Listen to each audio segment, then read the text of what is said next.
I like Remembrance Day because it's one of the few national cultural events, one of the few symbols that hasn't been watered down over the decades as political correctness devalues everything from our flag to our anthem to our oath of citizenship and on down. Not that there aren't people trying to hijack the symbolism of the day for their own purposes, but for one day a year, or maybe just 1 hour, or maybe just a minute or two, the day holds its own, and we do indeed remember. I'm glad for that, but I can't help being acutely aware that for many of our cultural leaders, especially in the media, and in our parties on the left, it's like they're looking at their watches for the exact second that they can get back to their normal selves, that is, despising our military, not just in the abstract, but in very concrete ways too. Let me show you one quick example. This is an official document from the BC Teachers Federation, the union of teachers that has access to every child in the province. And I'm sure I could find similar examples in other jurisdictions, but I'm just using BC as an example. This is an anti-soldier propaganda document. Look at the second page.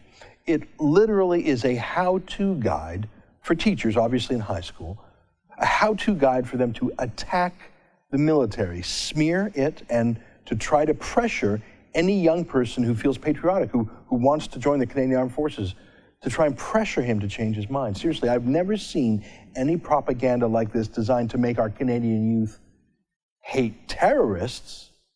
No, just to make our youth hate our own Canadian Armed Forces. Look at this here. They want teachers to snitch to the union if they see a military recruiter at the school. Like they're evil or something? like you're reporting a terrorist to the RCMP. The teachers union wants our soldiers reported, and they want, quote, every side of the Middle East to be propagated to students, as in not just the side of liberal democracy and freedom and peace, but obviously what's the other side? Well, the point of view of dictatorships and terrorists. What else could that possibly mean? Every side of the story in the Middle East. The Al-Qaeda side, the Taliban side, the Hamas side, the Islamic State side. That means tell the enemy's story too. That's what that means, obviously. If you doubt me, look at this. Support counter-recruitment messages and programs in schools. What?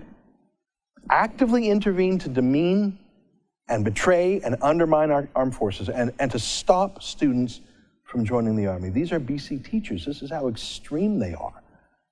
They are literally doing our enemy's work, undermining our armed forces. And they say they want all the sides of the story told. Yeah, no, they don't. Look at this. They want school boards to ban the Canadian military from schools.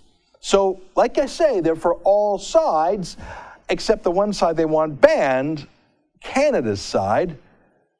They're on the side of our enemies. This isn't just being neutral in the face of evil. This is taking evil's side. This is our teachers' union. These are the people who have your children for 7 hours a day. Lord knows what they tell them that they don't dare put in writing this way. Yeah. Remembrance Day, for most of our cultural elites, it's just the 1 hour a year that they bite their tongues and their anti-soldier hate stops, just for an hour. Thanks for watching. Click here to never miss a Rebel update. Want even more of the Rebel? Well, click here to become a premium member.